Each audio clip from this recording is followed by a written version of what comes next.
చిన్న ఇంజెక్షన్ ద్వారా మోకాలు మరియు నడుము నొప్పులకు దీర్ఘకాలిక పరిష్కారం. డాక్టర్ ప్రకాష్ గుడిపూడి. సంప్రదించండి. Allied's pain and pain management centre, Hyderabad. నిన్నటి దినం భీమవరంలో పేర్లు చెప్పేస్తాం. కిరణ్ రాయ్, తిరుపతి జనసేన పార్టీ నగరాధ్యక్షులు, బాబ్జీ, తిరుపతి జనసేన పార్టీ ఉపాధ్యక్షులు, దినేష్ జైన్, తిరుపతి జనసేన పార్టీ ప్రధాన కార్యదర్శి, మునుస్వామి, తిరుపతి జనసేన పార్టీ ప్రధాన కార్యదర్శి, కొండారా, మనోజ్, షరీఫ్. నిన్నటి దినం భీమవరంలో విద్యా దీవెన అనే కార్యక్రమాన్ని ప్రారంభించినటువంటి ఈ ముఖ్యమంత్రి గారు చిన్న పిల్లలకి ఎటువంటి సందేశం ఇవ్వాలి, మీరు ఎలా చదువుకోవాలి అని చెప్పి ప్రభుత్వం నుంచి మీకు ఈ విధంగా మేము మీ యొక్క చదువులకి దానికి నిధులు ఇస్తున్నామని చెప్పవలసింది పోయి జనసేన పార్టీ అధ్యక్షులు పవన్ కళ్యాణ్ గారికి ప్రజల్లో వస్తున్నటువంటి ఆదరణ చూసి ఓర్వలేక, భరించలేక, భయపడి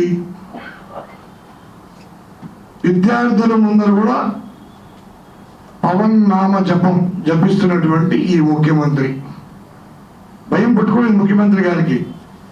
2024లో ఖచ్చితంగా మనం జైలుకి వెళ్తాం, మన ప్రభుత్వం ఉండదని చెప్పి అర్థమైపోయిన ముఖ్యమంత్రి మా పవన్ కళ్యాణ్ గారి గురించి వ్యక్తిగత దృశ్యములు చేస్తారా? మా అధ్యక్షుడికి సంస్కారం, విలువలు అన్నీ మాకు నేర్పించి వ్యక్తిగత విషయాలు మాట్లాడకూడదనే ఒక సంస్కారంతో రాజకీయాన్ని రాజకీయంగా మాట్లాడాలి. లేని పక్షాల్లో మేము కూడా మీ వ్యక్తిగత విషయాలు చాలా ఉన్నాయి, చాలా మాట్లాడగలుగుతాం. మీ ఎమ్మెల్యేలు, మంత్రులు, ప్రతి ఒక్కరి వ్యక్తిగత విషయాలు కూడా ఉన్నాయి. దయచేసి ఈసారి ఒక ప్రభుత్వానికి సంబంధించి ఒక మీటింగ్ మాట్లాడేటప్పుడు ఆ ప్రభుత్వం చేసిన పథకాల గురించో, ఆ ప్రభుత్వం చేసిన సంక్షేమం గురించో, ఏం అభివృద్ధి చేశారని చెప్పుకోవాలి. కానీ మీరు ఏ అభివృద్ధి చేయకుండా సున్నా అభివృద్ధి కాబట్టి మీరు చేసింది ఎక్కడ కానీ ఏ సభలో కానీ మీరు చేసిన అభివృద్ధి మీరు చెప్పుకునే ధైర్యం మీకు లేదు. కాబట్టి మిమ్మల్ని ప్రశ్నిస్తున్నారు. కాబట్టి జనాల్లో పవన్ కళ్యాణ్ గారికి మంచి ఆదరణ వస్తుంది. కాబట్టి మీరు ఈరోజు పవన్ కళ్యాణ్ గారి వ్యక్తిగత విషయాలు మాట్లాడతారా? ఆల్రెడీ మేము ఇదివరకు కూడా చెప్పాం, మేము వ్యక్తిగత విషయాలు మాట్లాడితే ఒక్కొక్కరు ఒకని టవల్ వేసుకొని పరిగెత్తాలని కూడా చెప్పాం. తొందరలో సంక్రాంతి లోపు మీ చెల్లెలనే ఒక బుల్లెట్ వస్తుంది కాంగ్రెస్ పార్టీ నుంచి. ముందు మీ పార్టీని చూసుకోండి. ఆల్రెడీ మీ పార్టీ ఎమ్మెల్యేలు ఈరోజు స్టేట్మెంట్ పెట్టడం జరిగింది, మేము వైఎస్ షర్మిల గారి పార్టీకి వెళ్తున్నాము అని. మీ పార్టీ ఎలా నడపాలో, మీ పార్టీ ఎమ్మెల్యేలను ఎలా కాపాడుకోవాలో చూసుకోండి. కానీ ఇంకొకసారి మా అధ్యక్షుల వారి గురించి మాట్లాడితే మాత్రం మేము కూడా ఖచ్చితంగా మీ యొక్క వ్యక్తిగత విషయాలు మీడియా ముఖంగా బయట పెడతామని చెప్పి కూడా హెచ్చరిస్తున్నాం. ఈరోజు ఈ వైసీపీ పార్టీ ఎంతవరకు దిగజారిపోయిందో ఈ రాష్ట్ర ముఖ్యమంత్రి, పక్క రాష్ట్ర ముఖ్యమంత్రి ముక్క స్టాలిన్ గురించి కూడా ఒకసారి తెలుసుకొని మాట్లాడవలసిందిగా కోరుకుంటున్నాం. ఎందువల్లంటే ఆయన పదవిలోకి వచ్చిన తర్వాత రాజకీయం మాట్లాడిండే తప్ప పదవిలో వచ్చిన తర్వాత వ్యక్తిగత దూషణలు పోకూడదు, రాజకీయం చేయాలి తప్ప పొగడకూడదు, ఒకరిని కించపరిచి మాట్లాడకూడదు అనేసి అని చెప్పి ముక్క స్టాలిన్ గారు చెప్పడం జరిగింది. దానికి మా పవన్ కళ్యాణ్ గారు కూడా ఆయన అభినందిస్తూ ఒక ట్వీట్ చేస్తే దాన్ని కూడా ఒక మినిస్టర్ ఆయనకి ముక్క స్టాలిన్ గారికి వినిపించడం జరిగింది. కనీసం పక్క రాష్ట్రాల ముఖ్యమంత్రిని చూసి అన్నా నేర్చుకోండి. మీరు మీకు బాగా దోస్తు కదా పక్క రాష్ట్ర ముఖ్యమంత్రి కేసీఆర్ కాదు, ఆయన నేర్పించారేమో ఇలాంటి మాటలు, వ్యక్తిగతంగా పోవాలి, భార్యల గురించి మాట్లాడాలి అనేసి అని చెప్పి. మీరు ఎట్టుంటారో మీ వెనకాల ఉండే నాయకులు కూడా అట్టే కదా ఉన్నారు. కింద స్థాయి నాయకులు కూడా అలాగే మాట్లాడుతున్నారు పవన్ కళ్యాణ్ గారి గురించి. మేము ఇదే చెప్తున్నాం జనసేన పార్టీ తరఫున. ఇంకొకసారి మా పవన్ కళ్యాణ్ గారి గురించి కానీ మాట్లాడితే మీ ఎమ్మెల్యేలు, మీ మినిస్టర్లు, మీ వ్యక్తిగత జీవితాల గురించి కూడా మేము కూడా మాట్లాడతామని చెప్పి జనసేన పార్టీ తరఫున హెచ్చరిస్తున్నాం. మన గౌరవనీయ రాష్ట్ర ముఖ్యమంత్రి జగన్మోహన్ రెడ్డి గారు నిన్నటి దినం విద్యా దీవెన అంటే విద్యార్థి దీవెనలు, అది విద్యా దీవెన బూత్ దీవెన తెలియట్లేదు. విద్యార్థులు వాళ్ళందరూ కూడా 8th class 7th class 10th class లోపల విద్యార్థులందరూ వాళ్ళకి ఈ పెళ్ళిళ్ళ గురించి, ఈ పెళ్ళిళ్ళ కార్ల గురించి, పెళ్ళిళ్ళు ఎన్ని నెలలకి ఎన్ని చేసుకుంటారు వాళ్ళకి అనవసరం, వాళ్ళకి తెలియదు అసలు ఆ విషయాల్లో మాట్లాడాల్సిన అవసరం కూడా ముఖ్యమంత్రి గారికి లేదు.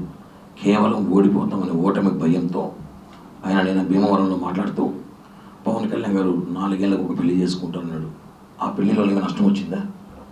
ఈరోజు అంగన్వాడీ విద్యార్థులు, అంగన్వాడీ వాళ్ళు టీచర్లు, విద్యార్థులు, ప్రైవేట్ టీచర్లు, ఆశా వర్కర్లు రోడ్డుపైకి ధర్నాలు చేస్తుంటే, గొడవలు చేస్తుంటే పట్టించుకొని పాపాలు పోలేదు. అవన్నీ డైవర్ట్ చేయడానికి పవన్ కళ్యాణ్ గారు విమర్శించాం. పవన్ కళ్యాణ్ విమర్శిస్తే రాష్ట్రంలో వేరే సబ్జెక్ట్ మీద డైవర్ట్ అయిపోతుంది అనే ఆలోచనతో మాట్లాడడం కరెక్ట్ కాదు.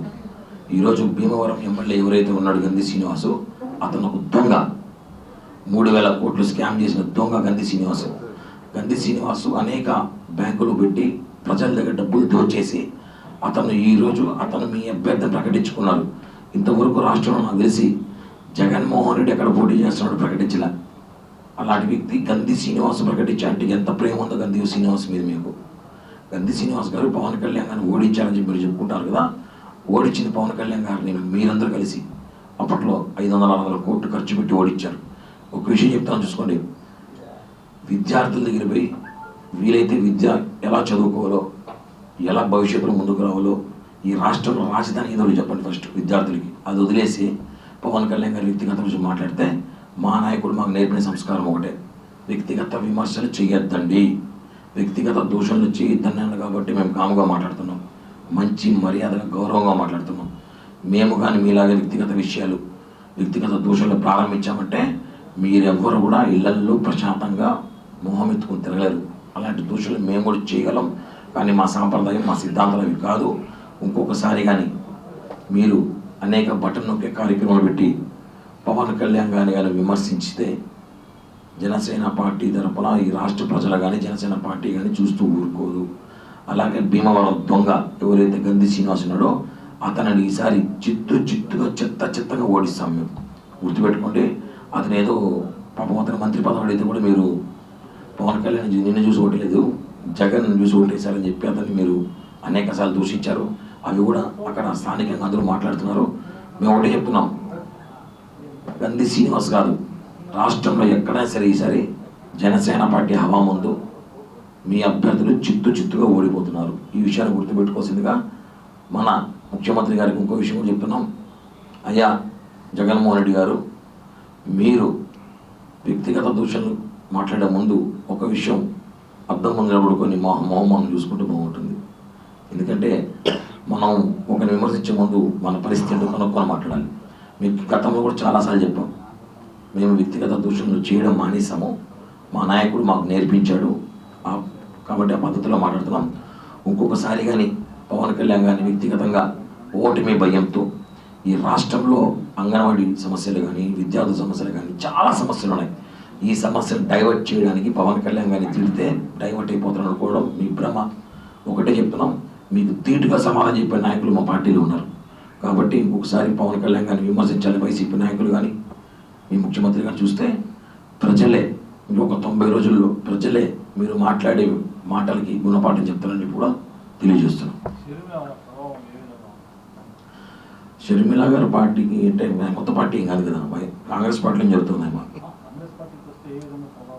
ఖచ్చితంగా ప్రభావం జగన్మోహన్ రెడ్డి మీద, ఆమె కక్ష అంతా పవన్ కళ్యాణ్ గారి చంద్రబాబు మీద అని వాళ్ళ అన్న మీద కక్ష, ఆయనకి వాళ్ళ అన్న కూడా ఓట్లు చీల్చాలని ప్రయత్నం చేస్తుంది. ఖచ్చితంగా ప్రతి నియోజకవర్గంలో 5 నుంచి 10 ఓట్లు కాంగ్రెస్ ఉన్నాయి. ఇప్పుడు కూడా ఆ ఓట్లు చీల్చే ప్రయత్నంలో షర్మిల గారు వస్తారు. ఎందుకంటే ఆమె నమ్మించి మోసం చేసి ఈరోజు ఆమె ఈ రాష్ట్రంలో పక్క రాష్ట్రాలు తరివేసిన ముఖ్యమంత్రి, ఆ కోపంతో ఆమె ఈ రాష్ట్రానికి మళ్ళీ వస్తుంది. కాబట్టి షర్మిల ప్రభావం మా మీద ఏం అస్సలు ఉండదు. కేవలం జగన్మోహన్ రెడ్డి ఆ పార్టీకి భయం, మాకు కాదు. ఆ పడవకి హోలు పడుతుంది, మిగతా పడవలకి ఏం హోలు పడదు. ధన్యవాదాలు, థ్యాంక్ యూ. మరిన్ని వీడియోస్ కోసం ఛానల్ ని సబ్స్క్రైబ్ చేయండి, లేటెస్ట్ అప్డేట్స్ కోసం వాట్సాప్ ఛానల్ ని ఫాలో చేయండి అండ్ లింక్ డిస్క్రిప్షన్ లో ఉంది.